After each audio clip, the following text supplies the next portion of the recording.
done. Just put a wig over it and the mask and it's basically perfect. Hi everyone and welcome to a new video. Welcome to part 2 of my Angewomon making of. This video is about how I made the huge feather boa.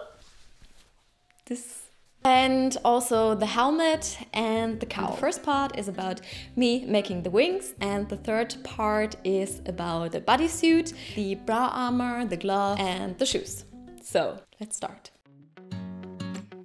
The ribbon was definitely the hardest part, and if you follow me on Instagram, you might have seen me rage and also cry a lot about it. I wanted it to look like it was floating over my shoulders and also around my arms, but at the same time I wanted it to be a bit flexible so I could still move more or less freely.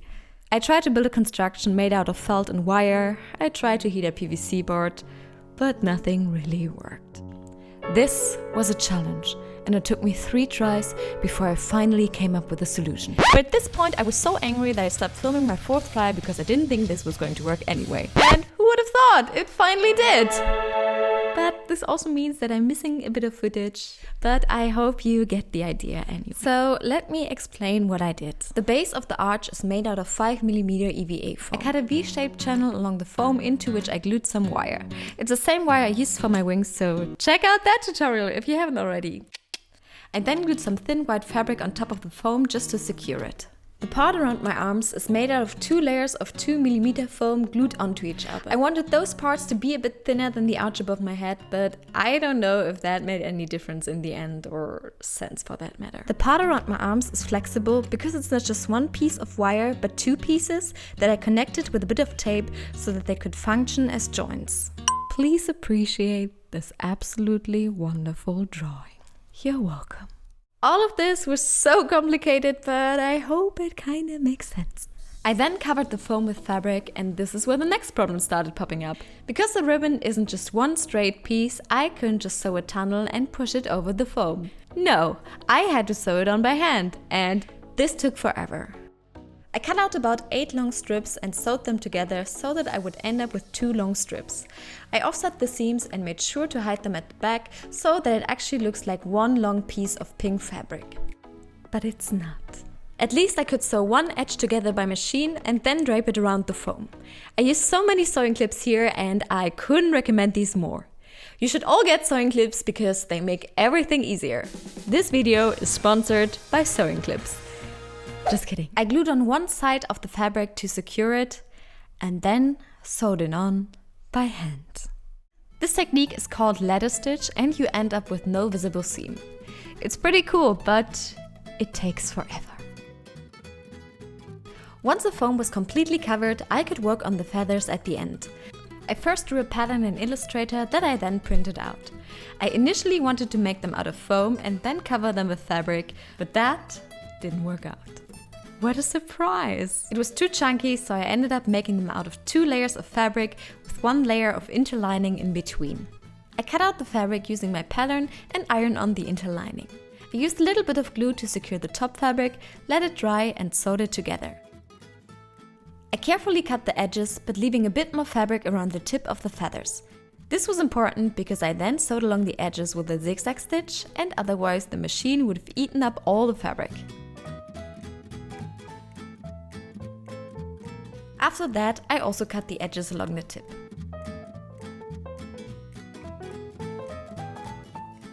Most of them look really nice. Yay! I wanted the feather layers to blend in with the rest of the ribbon, so the very first layer is part of the long ribbon you saw earlier. I undid the seams at the end and repeated the steps. Then I just had to sew the layers together and sew them onto the ribbon.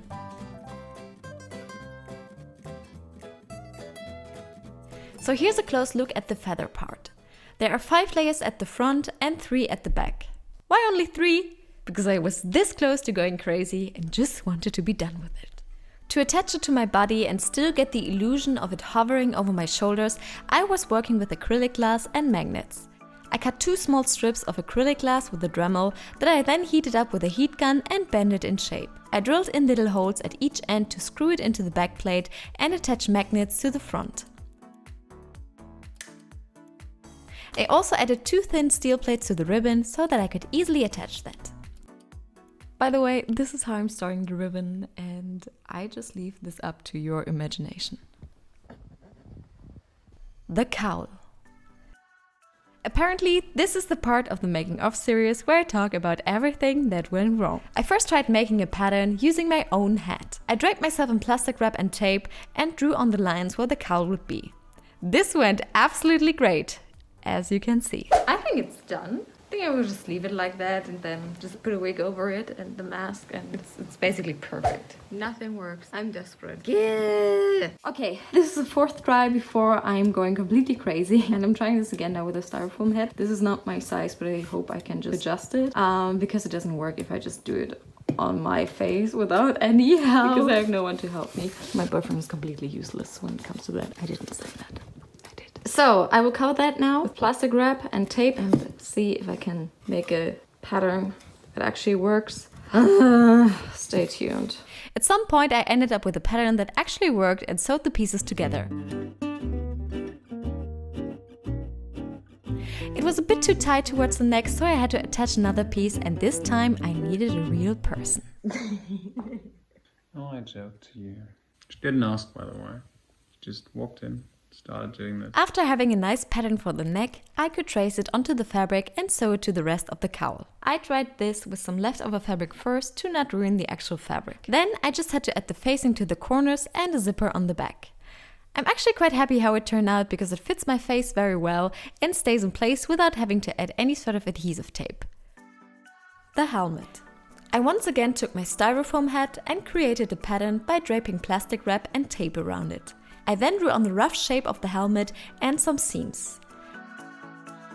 I traced them to the paper, making sure that it all fits before cutting it out of foam. I'm using 5mm foam here that I glued together with contact adhesive. The marks at the side are very important so I know where to stick the pieces together. I can't see under that helmet, so I have a bunch of random videos for me to check if it fits. I gently heated up the foam to slightly bend it into shape. After I was happy with the shape, I wrapped it in plastic wrap and tape again and drew on the details. For the vertical and horizontal stripe, I used 2mm foam that I cut out and glued on the helmet. I first tried making the rings at each end out of foam, but I couldn't get a nice and perfectly round shape. I ended up asking my friend Nami to 3D print the rings. It's so hard to pronounce. I ended up asking my friend Nami to 3D print the 3 rings at the sides and top. Hooray! Say that with me. 3D print the 3 rings. I glued on thumbtacks for the details and as an alternative for actual nails. Alright, this is a test video to see if the mask actually looks good on me or not. Okay.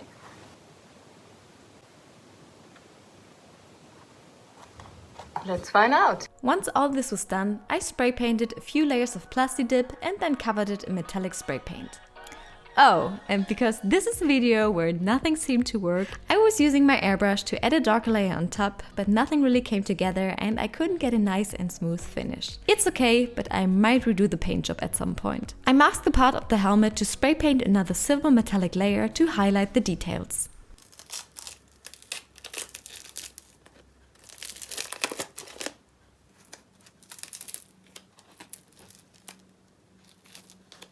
I made the feathers on each side out of 3mm white foam. I drew a pattern, traced it onto the foam and cut it out. I then gently carved in little lines imitating the look of actual feathers while making sure to not cut through the foam. I heated them up with a heat gun. The heat opens the carvings and makes the lines more visible. The helmet is attached to the wig with magnets. I pin on a small ribbon with 2 magnets to my wig so that I can easily put on my helmet. And no, I can only see my feet under that helmet. And this is how I made the ribbon, the cowl and the helmet. Woohoo! Stay tuned for the next. So yeah, thank you very much for watching this video. I hope it was helpful for you. Hope you learned some new techniques. If you liked the video, please give it a like because it supports me and my channel, and don't forget to subscribe to see new videos in the future. And yeah, see you for the next video. Bye bye! I cut a V-shaped channel along the foam into which I glued some wire. This was pronounced very weird. I cut out a bed. At least I could sew one edge. Smooth transition. Then I wanted the feather layers to blend in with the... Sorry. I ended up asking my friend Nami to 3D print the 3 rings.